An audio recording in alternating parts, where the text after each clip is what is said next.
Hi guys, new video today. Today I'm going to show you one trap that YouTube people wants to show you, which are basically unplayable combos.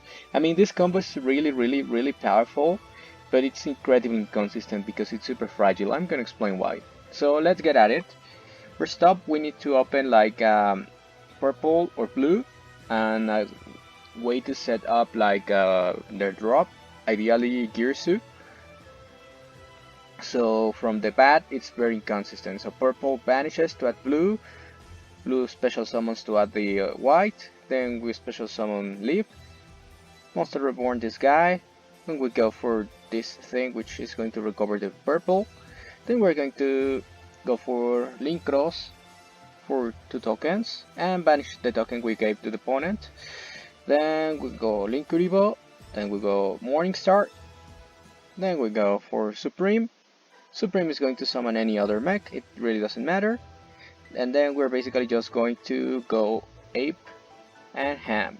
That's pretty much it. I'm going to show you how it can be done with the other guy, which is basically just this.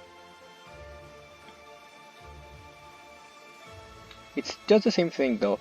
The problem with this is that any hand trap like Ash Blossom, Effect Veiler, Impermanence, Nibiru, any hand trap is going to stop me. And yeah, the combo is really powerful, but that really doesn't mean the combo is tournament viable. Like, if you see this type of combos on YouTube, please ignore them. They are not competitive. To have a competitive deck, you have to assemble a deck list or a deck that can combo through at least one hand trap. Ideally, should be able to play through two. But it's very hard to play through two for most decks, even for meta decks, but at least you should be able to outplay one quite easily. And that doesn't happen with this deck. I mean, the combo is super broken because it burns out their entire hand and extra deck. But I mean, what's the point of this, guys? Like, it really doesn't make anything. It's easy to stop. This is not meta. If you see these combos, just run away from them. Now I'm going to show you the deck list and explain you why I don't think this decks should be treated seriously. They are very consistent and they are bad for you because they try to trick you into thinking this is playable because we have a broken combo that can many unfair things, but in practice things don't go that way quite often. So first up, we only have 3 purple and 3 blue. This is a big problem because at 6 copies we have like a 56% chance to see either in our opening hand, which is a problem because if the other half of the games, what are we supposed to do? What are we going to do? We cannot do our super mega combo. Like, that's a big problem because the other half of the games, what? Then what? In my experience and from numerical calculations, I have seen that the minimal boundary for acceptable consistency in Yu-Gi-Oh! It's about 80% chance to see something in your opening hand, ideally your starter, a hand trap or whatever. But yeah, that's kind of the benchmark you have to keep for, to strive for. And that's like 12 copies, 11 copies I think, to get to that benchmark. It's not that simple. In this case we have 3 and 3, just 6. We cannot account for World Legacy's memories because World Legacy's memory is going to punish us by taking off the access to Link Cross and Link Kuribo, so the combo is no longer executable. So this is basically just like for a fallback plan and not for a full combo.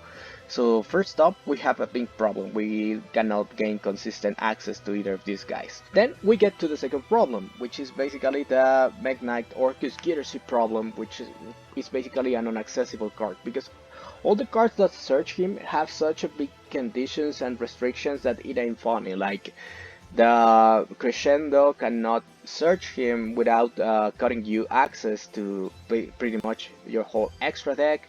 Then you have like Supreme, and Supreme is just basically an advanced combo piece. Like, purple and blue might search it for you, but they need setup, and they need setup with 2 cards, which is basically like a way to put something in the extra monster zone and a spell or trap, so then you can drop it and search. So it's not simple. It's not as simple as you think it is. So yeah, that's a big problem for consistency of this deck. So even if the combo might seem super broken at first, might be like, oh guys, this combo is going to win me the game, it's super hard to pull it off at competitive. So I just wanted to showcase this deck to give you a valuable lesson in competitive. In competitive, you don't need these flashy combos, like you need stuff that is effective.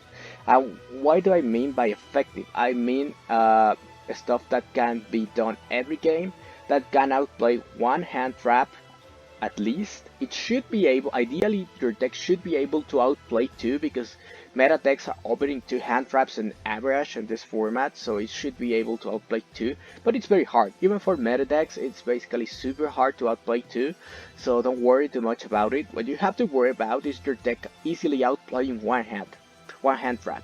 And one well played hand trap, because I have seen combo videos where their opponents basically just make support plays like using Ash Blossom of Pot of Desires and then they getting full combo. Like, that's super stupid. Like, don't account for that.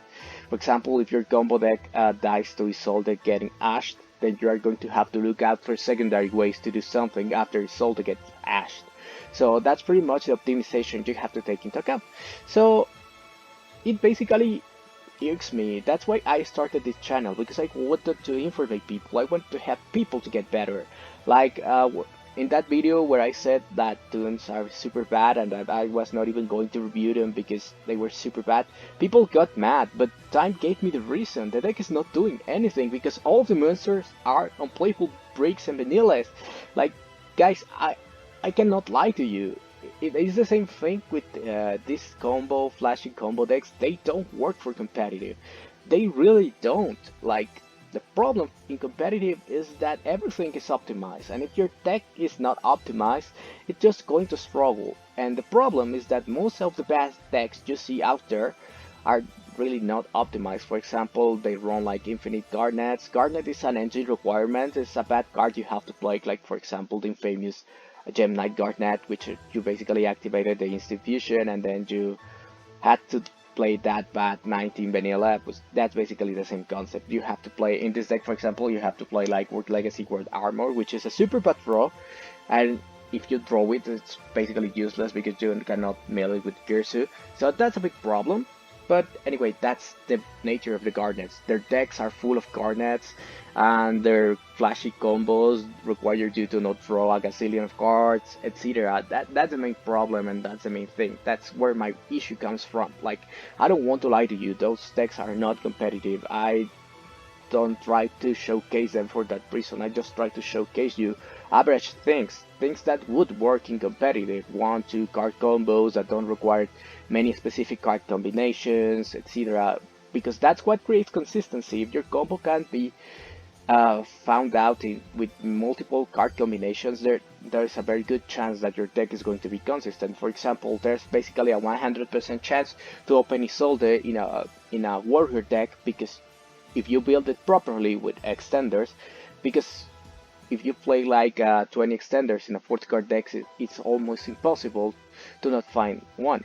And that's pretty much the logic behind competitive. You have to be consistent, you have to be resilient, and there's no need to be flashy, just effective. That's how things like Subterror or Alter guys keep topping.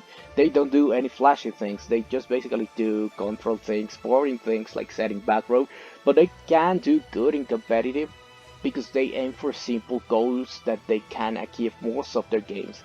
So that's the key, that's the goal for competitive Yu-Gi-Oh! Please guys, I beg you, don't fall into the trap of the Yu-Gi tubing where they basically show you unplayable decks, unplayable combos, and then you go and buy them, and then you are play them, and then you start to be disappointed because you were lied to. So please, that's it all for today. I beg you, don't play those bad decks. Understand that flashiness not always wins games. So that's pretty much it. See you on the next, guys.